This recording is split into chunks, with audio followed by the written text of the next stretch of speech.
Hello, welcome to, well, oh no, it's those little people again. So, I want to tell you a short story. I'm going to cut a really long story, very, very short, and change it so it's almost not the story.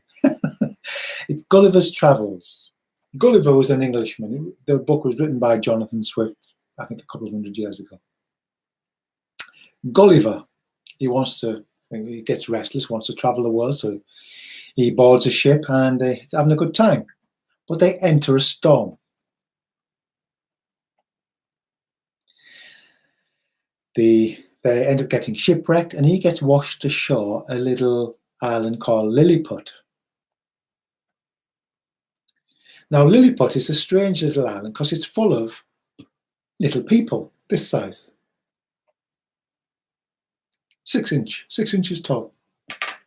There are hundreds and maybe thousands of these little people. And of course, they're scared of Gulliver because he's 6 foot. They're 6 inches, he's 6 foot. Yeah. And they want to get there, but they can't. He's just too strong, he's too powerful for them. But these little people are very, very patient. They wait their time. We'll get him, you will see. And they just sit back and wait.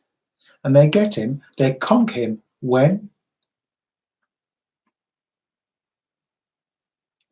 he falls asleep. He wakes up and he's tied down to the ground. He's bound and tied and can't move. Those little people represent our thoughts. They cannot, it's not that they want to conquer us, but they do conquer us. And they conquer us when we fall asleep. And I don't mean at bedtime. So maybe you're walking in a beautiful park, nice time, lovely.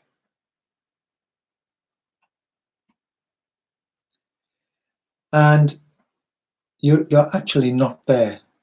The little people have got in and you've been taken away by them, been tied and bound by them. You're lost in their story. Our thoughts come in and you're lost in a thought story about something that's not here and now. Might be a fantasy, might be a regret, might be problems which don't exist and never will. It doesn't matter. But what happens is these little people come in and we're enamored by them because they promise so much. These thoughts promise a lot, don't they? Ooh. And so what we are doing with our mindfulness practice, with meditation, and just let me say that I think there's a lot of teaching around meditation mindfulness which is actually a lot of crap. I think what's happened is the professional world has got it and taken the guts out of it. And it's often practiced, even though it's not said this way, it's practiced as a feel-good technique. Mindful scratching your head, mindfulness of the fairies, mindful tying your shoelaces, everything, you put mindful before it. But mindfulness is a practice of transformation. The purpose of it is to transform you.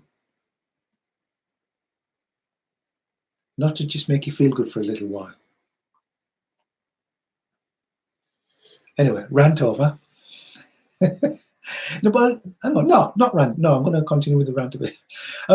You look at a lot of books, and it's the same with mine. The publishers did the same with mine. They, you have this book, and you have this very sort of young man or woman in the glory of youth with a golden aura, sitting there like that, looking up to the heavens in bliss. Yeah, I wish.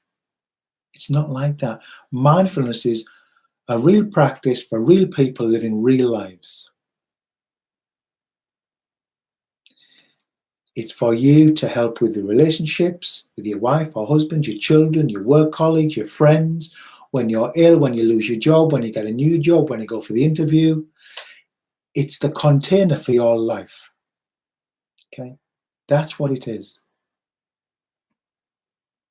There's the practice of mindfulness, and mindfulness is also the container for your life, which I'm not going to explore right now. I'll do that another time. But back, they're little people. So the little people come in and we are enamored and seduced by them, allured away from presence. So if you want to take on a mindfulness practice, or if you've got one and you want to take it further, start looking at the nature of thoughts. You get carried away by them, but what we can do is we label them. So I have a thought, I must phone Freddie at 6 o'clock because we're going to go to the Witherspoons, whatever it is. I just label it thinking. I have another thought, we should stop raining, thinking. So we just label all thoughts as thinking whilst we're in our practice. That's what we do. Keep it simple. A thought is a thought. It's not a universal truth. Some of them are helpful. We can learn to think wisely, but we need to make a distinction between useful thinking and useful thinking and useless thinking.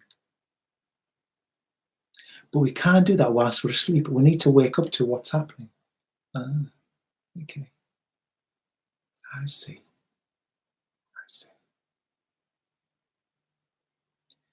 And how we stay awake is to come back to the senses, come back to hearing, smelling, the felt sense of the body. Come back to this. And that helps you stay awake. And you see thoughts as just a thought, you let it go, you're back. You take the fuel out of that belief in thoughts as the bearer of great truths. A thought doesn't know anything. You are aware of thoughts. There is awareness of thoughts. Thoughts are known by awareness. Thoughts themselves don't know anything. They have no power of their own. So, on that note, I'm going for a cup of tea. Thanks. Bye-bye.